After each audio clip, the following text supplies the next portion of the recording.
Assalomu alaykum kanalimiz obunachilari. Demak, sizlar bilan Innova to'plamni 5-mavzusidan ancha tahlil qilib qoldik. 6-mavzudan boshlaymiz. 6-mavzumuz tekis o'zgaruvchan harakat, tezlanish, oniy tezlik degan mavzular ekan. Xo'p, birinchi misoldan yechimini boshlaymiz. To'g'ri chiziqli tekis harakatda tezlanish vektori qanday bo'ladi? Tezlanish bilamiz, vaqt birligi ichida tezlik o'zgarishi tufayli yuzaga keladi. Ya'ni v minus v0 taqsim t ko'rinishida bo'ladi. Bundan xulosa qilishim mumkin, agar jismning tezligi o'zgarmasa, tezlanishimiz 0 bo'ladi. Tekis harakatda jismning tezligi o'zgarmaydi, ya'ni v-miz konstanta bo'ladi. Shuning uchun tezlanishning qiymati 0 dan bo'ladi. Birinchi masalada bu javob.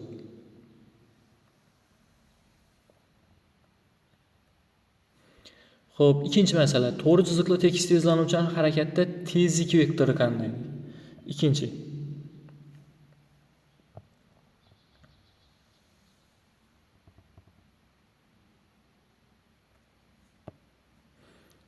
Ikkinchi masala. Tekis tezlanuvchan harakatda oniy tezlik v teng v0 plusdan a t ko'rinishida o'zgarib boradi. Bu holatda tezlikning yo'nalishi o'zgarmaydi, moduli tekis oshib boradi. Chunki v0 plus a t ko'rinishida o'zgarib turibdi.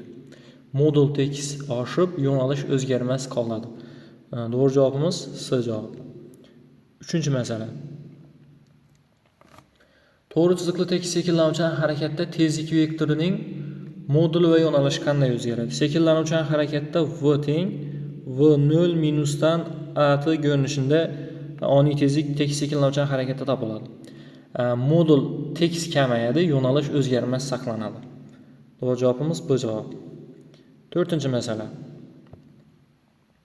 To'g'ri chiziqli tekis tezlanuvchan harakatda tezlanish vektori.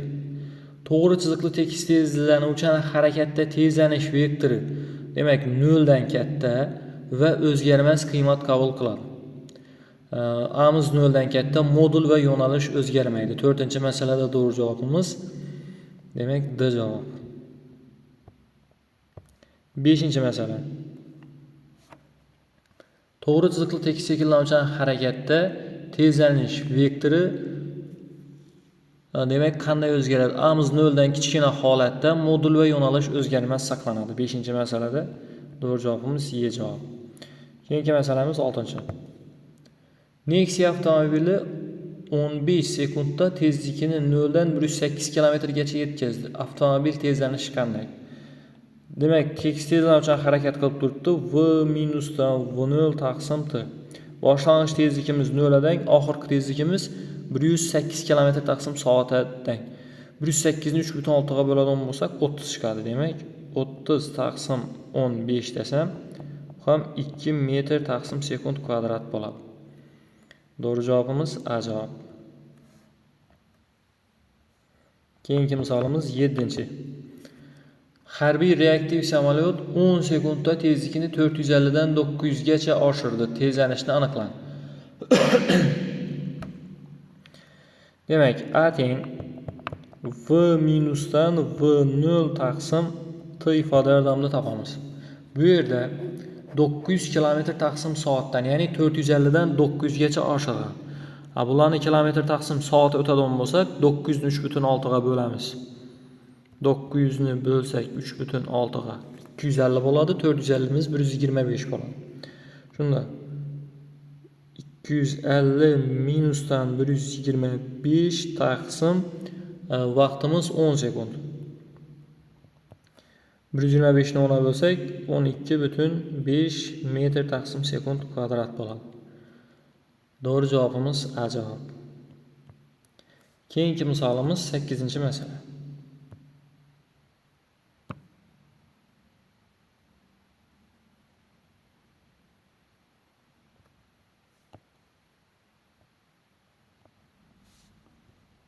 Avtomobil tekis tezlanuvchan harakatda tezligi 12 dan 18 gacha oshdi 10 sekundda. Tezlanish modulini toping. Tezlanish moduli v minusdan v0 taqsim t ifoda yordamida topiladi. 18 dan alamiz 12 ni bo'lamiz 10 ga. 0.6 chiqadi. Ha, doğru cevabımız D cevap. Keyingi masalamiz 9-chi. Tinch holatdan tekis tezlanuvchan harakat qila boshlagan jism 2,5 sekundda tezlikni 60 cm/sekundga yetkazdi. Jism tezlanishi qanday deydi? Boshlang'ich tezligimiz 0 dan tezlikni 0,60 cm/sekundga yetkazgan. Uni metr/sekund o'lchsak 100 ga bo'lamiz. Demak, oxirgi tezligimiz 0,6 metr/sekund bo'ladi. Ana endi markazga intilma tezlanish oddiy tezlanish topadigan bo'lsak, yanglishdim. Shu yerda markazga intilma tezlanishda 0,6 ni bo'lamiz 2,5 ga. Demak, 0,6 ni bo'lsak 2,5 ga 0,24 bo'ladi. 0,24. Doğru cevabımız Y cevap. 10-chi misol. Jism tekis tezlanuvchan harakatlanib 6 sekund davomida o'z tezligini 0,1 dan 0,4 ga oshirdi. Jism tezlanishini toping deb turibdi. Boshlang'ich tezligimiz 0,1, oxirgi tezligimiz 0,4. A teng V minusdan V0 taqsim T. Demak, 0,4 minusdan 0,1 taqsim T'ni qiymatincha 6. 0,3 ni bo'lsak 6 ga. 0,3 ni bo'lamiz 6 ga. 0,105 metr/sekund kvadrat bo'ladi. Doğru cevabımız S cevap. Keyingi 11-chi misol. Boshlang'ich tezligi 6 bo'lgan jism tekis shakllanuvchan harakatlanmoqda. Uning tezligi 30 sekunddan keyin 3 metr/sekund bo'lsa, tezlanish qanday bo'lgan? Demak, A teng V minus V0 taqsim T. Bu yerda V ni qiymati 6 ga teng. Yo'q, oxirgi tezligimiz 3 ga teng. 3 minus 6 taqsim harakat vaqtimiz 30 sekund. Demak, 3 ni 30 ga bo'lsak minus bo'ldanda minusdan 0,1 metr/sekund kvadrat bo'ladi. Doğru cevabımız Y cevap. Xo'p, keyingi 12-chi misol o'tamiz.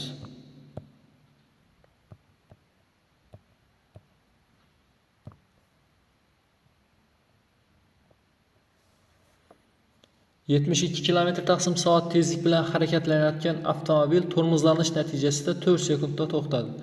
Tezlanish modulini toping. Tezlanishni modulini hisoblashimiz kerak. A teng V taqsim T. 72 km/soat tezligimiz 20 metr/sekunddan 20 ni bo'lamiz 4 ga. Demak, 5 metr/sekund kvadrat bo'ladi. Doğru cevabımız A cevap. 13-chi misol. 20 metr/sekund tezlik bilan ketayotgan avtomobil tormozlanish natijasida 4 sekundda to'xtadi. Avtomobilning tezlanishining modulini toping. A teng V taqsim T. 20 ni bo'lsak 4 ga, demak 5 metr/sekund kvadrat chiqadi. 5 metr/sekund kvadrat. Doğru cevabımız B cevap.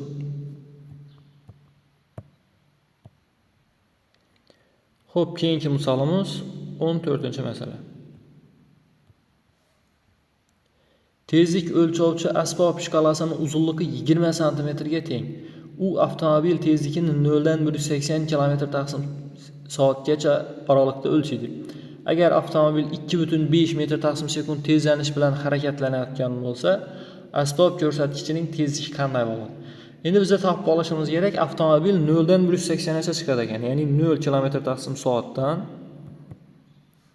180 km/soatgacha harakatlanadi. Tezlik shungacha oshib turibdi. Tezlanish 2,5 bo'ladigan bo'lsa, biza harakat vaqtini topamiz. V minusdan V0 taqsim A ifodadan. Bu yerda 180 km/soatim buni 3/6 ga bo'ladigan bo'lsam, necha bo'ladi? 50 bo'ladi. 180 ni bo'lsak 3,6 ga. 50 metr/sekund bo'ladi. 50 ni bo'lamiz 2,5 ga. Bu ham 20 sekund bo'ladi. Ya'ni 20 sekunddan 0dan 180 ga chiqib qoladi. Endi uzunligi, ya'ni asbob shkalasining uzunligi 20 santimetrdan bo'lsa, ko'rsatkich shu 20 santimetr masofani 20 sekundda bosib o'tadi. Shunda L taqsim T desam, L ning qiymati 20 santimetr, 0.2 desam, buni ham 20 ga bo'laman. Shunda bu ham bo'ladi 0.101 metr taqsim sekund. Doğru cevabımız S cevap. Keyinki 15-misol o'tamiz.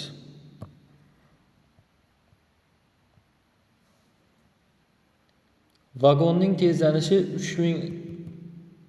36.000 kilometr taqsim soat kvadrat. Buni biz metr taqsim sekund kvadratga o'tishimiz kerak. Demak 36 kilometr taqsim soat kvadrat. Kilometr taqsim soat kvadrat. Ben bunu metr taqsim sekund kvadrat tutishim uchun kilometr qismini metra, soat qismini sekund tutishim kerak. 36.000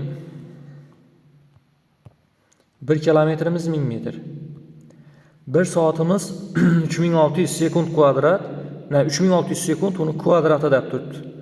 3600 ko'paygan 3600. Demak, bu bilan buni qisqartirsam, mana bu 2 0 bilan bu qisqarsa, shunda 100 taqsim 36 qoladi. 100 ni 36 ga bo'lamiz. 3 dan katta son chiqib qolsa kerak. 2.7 chiqdi yoki 2.78 deb yaxshilab olsak ham bo'ladi. 2.78 metr taqsim sekund kvadrat bo'ladi ekan. Doğru cevabımız A cevap. 16-misol. Qaysi formula tekis tezlanuvchan harakatdagi oniy tezlikni ifodalaydi? Tekis tezlanuvchan harakatdagi oniy tezligimiz v teng v0 plusdan at. Shunda doğru cevabımız S cevap. Keyingi misolimiz 17-chi. Quyidagi gapni to'g'ri mazmunda to'latuvchi javobni belgilang. Tekis o'zgaruvchan harakatdagi oniy tezlikni hisoblash uchun bizlarga berilishi kerak harakatning boshlang'ich tezligi, tezlanish va vaqt berilishi kerak. Tezlanish, harakatlanish vaqti va boshlang'ich tezlik. To'g'ri javobimiz D javob. 18-misol.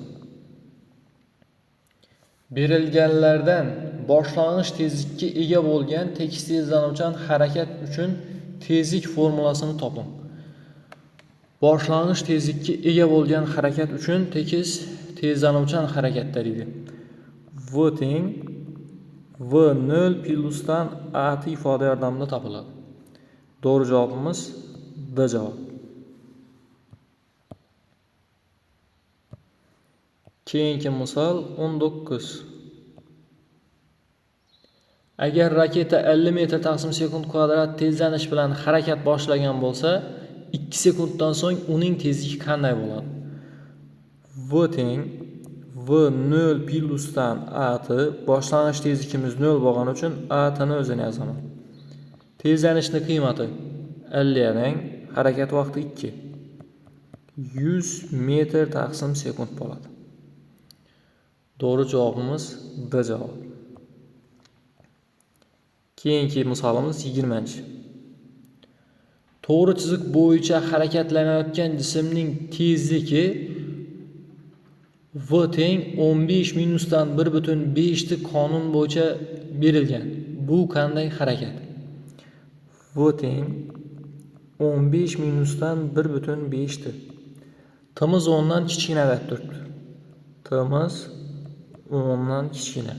Demak, bu tekis sekinlanuvchan harakat bo'ladi. To'g'ri chiziqli tekis sekinlanuvchan harakat bo'ladi. To'g'ri chiziqli tekis sekinlanuvchan harakatda oniy tezlik o'zgarishi bo'lib turibdi. Doğru cevabımız D cevap. Keyingi misol o'tamiz. 21-misol.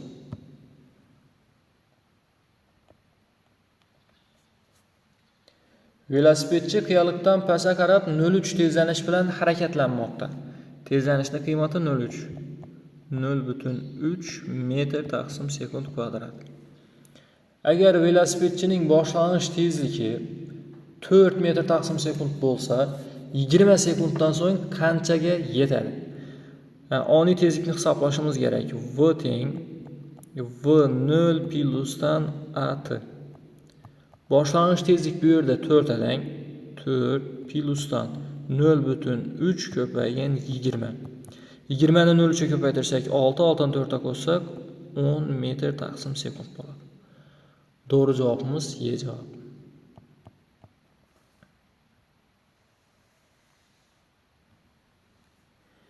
Keyingi misol 22. 0,4 tezlanish bilan harakatlanayotgan avtomobilning tezligi qancha vaqtdan keyin 12 dan 20 gacha oshadi?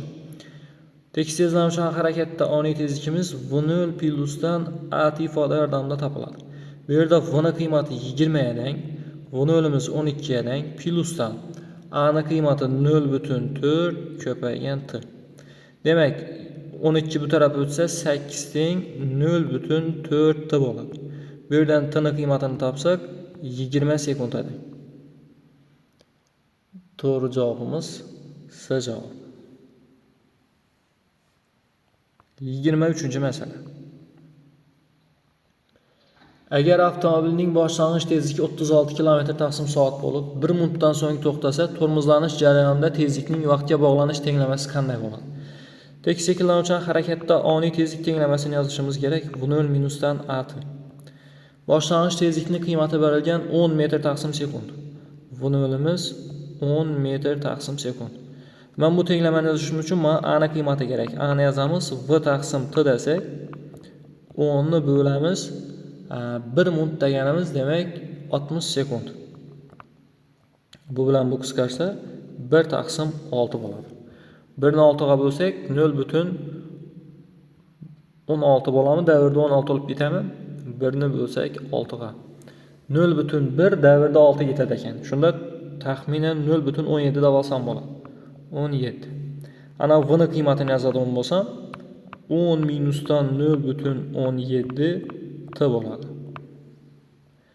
Doğru cevabımız B cevabı. Keyingi 24. misol o'tamiz.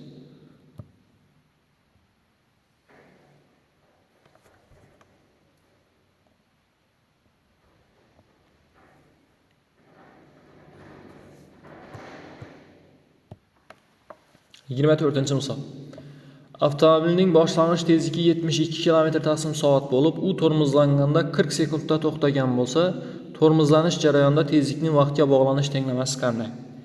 Tekis shakllanuvchi harakatda V teng V0 minusdan AT ifoda bo'yicha biz tenglamani yozishimiz kerak.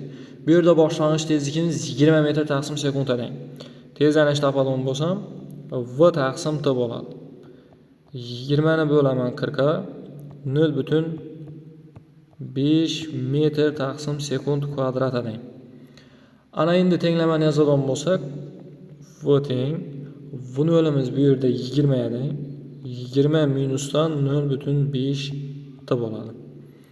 20 minus 0,5 T. Doğru cevabımız Y cevabı. Keyingi misolimiz 25. Poyezd harakatlana boshlagandan keyin 10 sekund o'tganda uning tezligi 0,6 ga yetgan bo'lsa, harakat boshlangandan keyin qancha vaqt o'tgach tezlik 3 metr taqsim sekundga yetadi?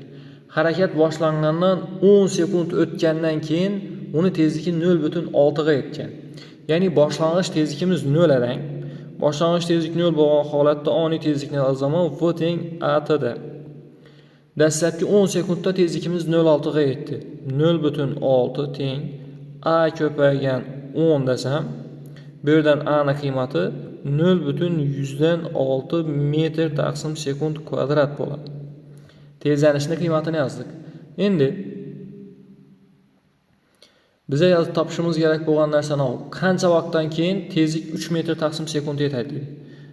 3 teng 0,06 ko'paygan Tx deyman. Bu yerdan t x ni qiymatini topsam 3 ni bölamiz 0,06 ga. Demek 300 ni 6 ga böladigan bo'lsak 50 sekund bo'ladi. Doğru cevabımız B cevabı. 26. misal. Cisim v0 boshlang'ich tezlik va a tezlanish bilan tekis shakllanuvchan harakat qilmoqda. Cisimning tezligi qancha vaqtdan so'ng 2 marta kamayadi? V teng v0 minusdan a ifoda yordamida tekis shakllanuvchan harakatda oniy tezlikni hisoblab bilamiz. Bu yerda qancha vaqtdan keyin tezlik 2 marta kamayadi deydi. Shunda v0 ni v0 taqsim 2 ni yozaman. v0 minusdan a bo'lsa, a tini qiymati v0 taqsim 2 bo'ladi. Bu yerdan tini qiymatini topadigan bo'lsak, v0 taqsim 2a ga teng. v0 taqsim 2a. Doğru cevabımız D cevabı. Keyingi misol o'tamiz. 27. Cisimning harakat tezligi 10 plus 2 qonun bo'yicha o'zgaradi. Uning qaysi paytdagi tezligi boshlang'ich tezlikdan 3 marta katta bo'ladi? V teng 10 plus 2 qonun bo'yicha o'zgarib turibdi. Boshlang'ich tezligimiz 30 ga teng, tezlanishimiz 2 ga teng. Boshlang'ich tezlikdan 3 marta katta bo'ladi deydi. Shunda boshlang'ich tezlikdan 3 marta katta bo'lsa, oniy tezligimiz 30 bo'ladi. 10 plusdan 2t desak, t'ning qiymati 5 sekund çıkar. Doğru cevabımız D cevabı.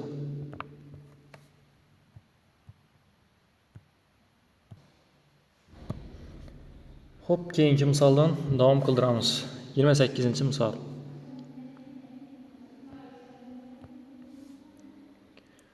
V teng 4 minus 2t tenglamaga muvofiq harakatlanayotgan moddiy nuqta qaysi paytda to'xtaydi va ortga qaytadi?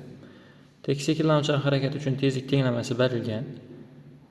4 minusdan 2t bo'yicha o'zgarib turibdi. Bize qancha vaqtda to'xtashini hisoblashimiz kerak. Buning uchun bu tenglamani 0 da tenglab, t'ni topib olamiz. 4 minusdan 2t teng 0, t teng 2 sekund bo'ladi. Doğru cevabımız S cevabı. Keyingi misolimiz 29. masala. Birinchi kater boshlang'ich tezliksiz 0,25 metr taqsim sekund tezlanish bilan tekis tezlanuvchan. Demak, birinchi katerning boshlang'ich tezligi v0 birimiz 0 ga teng. Tezlanishi a birimiz 0,25 ga teng. Metr taqsim sekund kvadrat. Va bu tezlanuvchan harakatlanib turibdi. Ikkinchi katerning boshlang'ich tezligi 7,5 ga teng. v0 ikkimiz 7,5 ga teng. A2 tezlanishimiz esa 0,5 ga teng. 0,5. Qancha vaqtdan so'ng tezliklar tenglashadi deb turibdi. Birinchi katerning oniy tezligini yozadigan bo'lsak, A1t bo'ladi. Ikkinchi katerning oniy tezligini yozadigan bo'lsak, v0 2 plusdan A2t bo'ladi. Ikkalasini tenglab beraman. 0,25t teng 0,5t plusdan 7,5. Mana bu bir plus, mana bir minus. Bu shakllanuvchan harakat qilib turibdi. Demak, bu tarafa 7,5 teng 0,25t bo'ladi. Bu yerdan t'ning qiymatini topsak 50 bo'ladimi yoki 5 bo'ladimi? 7,5 ni 0,25 ga bölamiz. 7,5 ni bölamiz 0,25 ga. 30 bo'ladi ekan.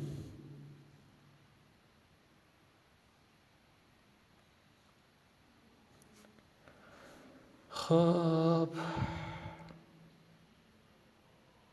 Mana shu tenglamani xato tuzib ketdik biz. Buni yo'qtab olamiz.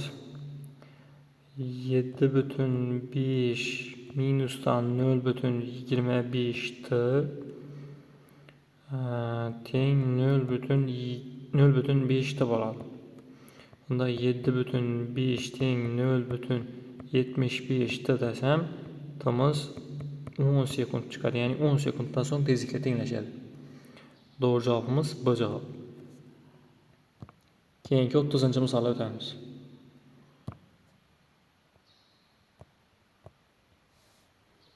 Chana tepalikdan 2 metr taqsim sekund boshlang'ich tezlik va 50 cm taqsim sekund kvadrat tezlanish bilan 8 sekundda tushib, 4 sekund davomida gorizontal yo'lda harakatlandi va to'xtadi.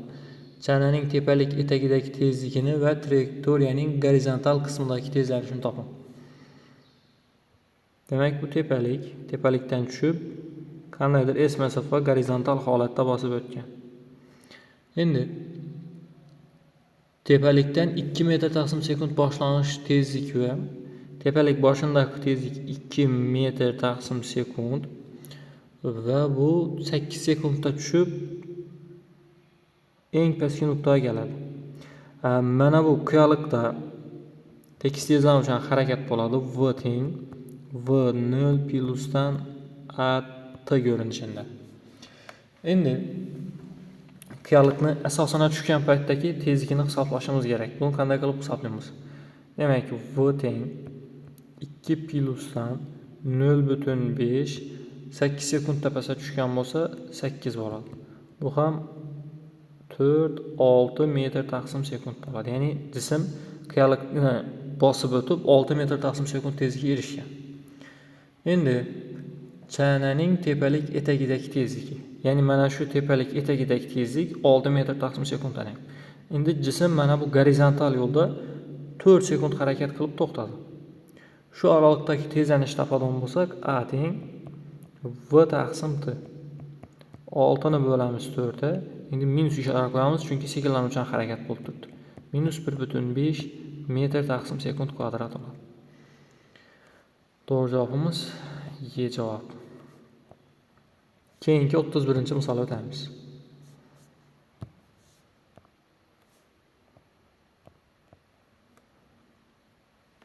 Jism tinch holatda harakatga kelib, t vaqtda 2 a tezlanish bilan, so'ngra 4 t vaqt tekis harakat qildi. Oxirida yana 2 t vaqt a tezlanish bilan harakat qildi.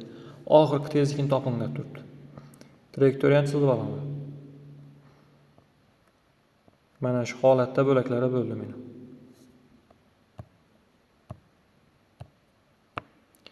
Boshlang'ich tezlik 0. T vaqtda, dastlabki t vaqtda 2a tezlanish bilan harakat qilgan. Demak, mana bu boshlang'ich tezlik 0 bo'ladigan bo'lsa, t vaqtda harakat qilib qandaydir v1 tezlikka erishgan. Bu v1 tezlikni qanday qilib topamiz?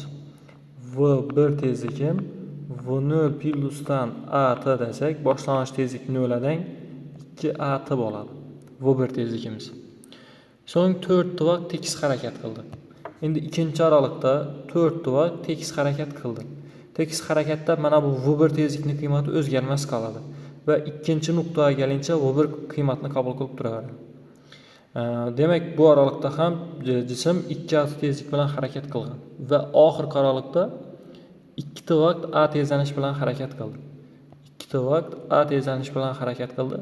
Oxirgi v2 tezlik topishimiz kerak. Oxirgi v2 tezlik topadigan bo'lsak, v2 miz bo'ladi v1 plyusdan at.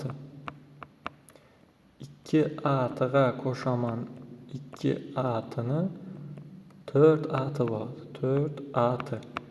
Demak, oxirgi tezligi 4at ga teng ekan. Doğru cavabımız S cevap. Keyingi 32-misolga o'tamiz.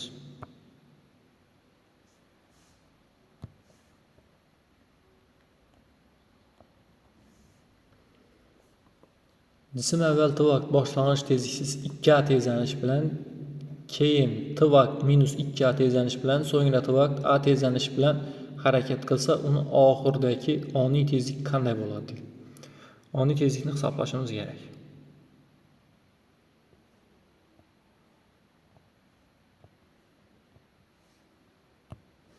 Boshlang'ich tezlik 0. T vaqt 2a tezlanish bilan, dastlabki t vaqtda 2a tezlanish bilan harakat qilib, jism v1 tezlikka erishdi. Demak, bu v1 tezlikni biz yozamiz. v1 teng v0 plyusdan at desam, v0'imiz 0 bo'lgani uchun 2at ni o'zi bo'ladi. Endi mana bu v1 tezlikim ikkinchi bo'lak uchun boshlang'ich tezlik vazifasini bajaradi. Ikkinchi bo'lakda t vaqt ichida -2a tezlanish bilan harakat qilib v2 tezlikka erishgan.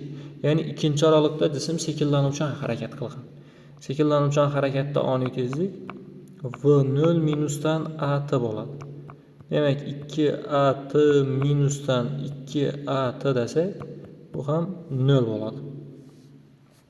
Xo'p, keyingi oxirgi so'ngra t vaqt a tezlanish bilan harakat qilsa, uchinchi bo'lakda t vaqt ichida a tezlanish bilan harakat qilsa, oxirgi v3 tezlikni topinglar turibdi. Demak, v2 tezligimiz uchinchi oraliq uchun boshlang'ich tezlik vazifasini bajarsa, v3 tezlikni yozaman. v2 plusdan at da. v2 ni qiymati 0 edi, plusdan at. Oxirgi tezlikimiz at ni o'zi bo'ladi. Doğru javobimiz B javob.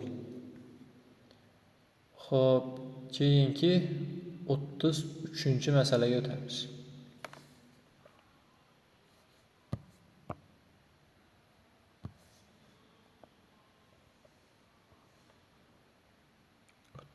Üçüncü mesele.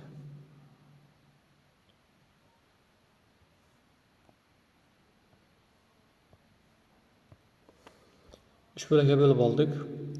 T vaqt a tezlanish bilan. So'ngra 2 t vaqt, t vaqt 2a tezlanish bilan va yana t vaqt minus a tezlanish bilan harakat qilgan bo'lsa, harakat oxiridagi tezlikni toping. Boshlang'ich tezlikimiz 0. Yo'lning birinchi qismida t vaqt ichida a tezlanish bilan tekis tezlanuvchan harakat qilgan. T vaqt ichida a tezlanish bilan harakat qilib, v1 qiymaticha oshgan tezlik. v1 qiymatini topadigan bo'lsak, v1 bo'ladi v0 plusdan at. v0'imiz 0 bo'lgani uchun v1 ni qiymati a ko'paygan t ni o'zini teng. Endi bu v1 tezligimiz ikkinchi oraliq uchun boshlang'ich tezlik vazifasini bajaradi. Ikkinchi oralikda t vaqt bilan 2a tezlanishda harakat qilgan va harakat oxirida v2 tezlikka erishgan. Endi bu v2 tezlik topadigan bo'lsam, v1 plusdan at bo'ladi. v1 ni qiymati at plusdan 2at. Shunda 3at tezlikka erishadi. v2 tezlikimiz 3atga teng. Bu v2 tezlikimiz 3-oraliq uchun boshlang'ich tezlik vazifasini bajaradi. Endi oxirgi 3-oraliqda t vaqt ichida minus a tezlanish bilan harakat qilgan. Biz oxirgi v3 tezlikni topishimiz kerak. 3-bo'lakda sekinlanuvchan harakat bo'lgani uchun v3 tezlikni topaman. v2 minusdan at da. v2 ni qiymati 3at minusdan at. Oxirgi tezlikimiz 2at bo'ladi. Doğru javobimiz S javob. 34-masala. Avtomobil tekis sekinlanuvchan harakat qilib tepalikka chiqmoqda. O'rtacha tezlik 10 metr taqsim sekund, oxirgi tezlik 2 metr taqsim sekund bo'lsa, boshlang'ich tezlik qanday bo'ladi? Tekis o'zgaruvchan harakatda o'rtacha tezlikimiz v plusdan v0 taqsim 2 ifoda yordamida topiladi. O'rtacha tezlik qiymati 10 teng, 10 teng. Oxirgi tezlikimiz nechadan? 2 bo'lsa, 2 plusdan v0 taqsim 2. Demak, 20 teng 2 plusdan v0 bo'ladigan bo'lsa, bu yerda v0'imiz 18 metr taqsim sekund bo'ladi. Doğru javobimiz A javob.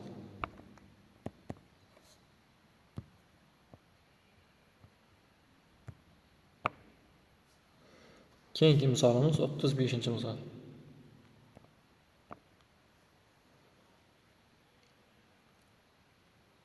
Jism harakatining tezlik vektori va tezlanish vektori o'zaro qarama-qarshi yo'nalishi mumkinmi?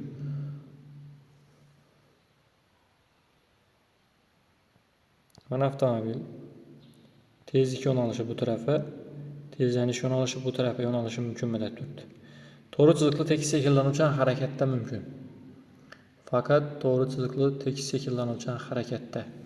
Doğru javobimiz Y javob. 36-misol.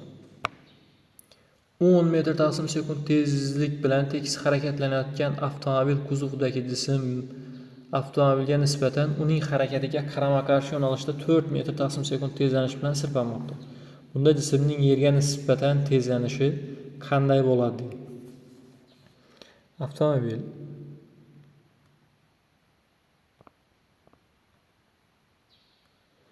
bu a tezlanish, bu tezlik bilan harakatlanib qo'yadir. Buni kuzovida qandaydir buyum bunga qarama-qarshi yo'nalishda a tezlanish bilan sirpanib qo'yadir. Buyumning yerga nisbatan tezlanishini hisoblashimiz kerak. Avtomobil tekis harakat qilib turgani uchun buyumning yerga nisbatan tezlanishi a ni o'zini degan bo'ladi. Va bu tezlanishning qiymati 4 metr taqsim sekund kvadratidan. Doğru cevabımız A cevabı. Keyingi 37-misol. Lift yuqoriga A tezlanish bilan harakatlanmoqda. Liftdagi odamning qo'lidan kitob tushib ketdi. Kitob liftga nisbatan qanday tezlanish bilan harakat qiladi? Demak, mana bu lift. Liftning ichida kitob, pasa liftning o'zi A tezlanish bilan yuqoriga harakatlanyapti. Shu holatda kitob odam qo'lidan tushib ketdi. Kitob odam qo'lidan tushib ketgan paytda pasa erkin tushish tezlanishi z bo'ladi. Lift yuqoriga A tezlanish bilan ko'tarilib turgani uchun bunga qarama-qarshi yo'nalishda A tezlanish pasa ta'sir qiladi. Natijada umumiy tezlanishimiz z plyusdan A ga teng bo'ladi.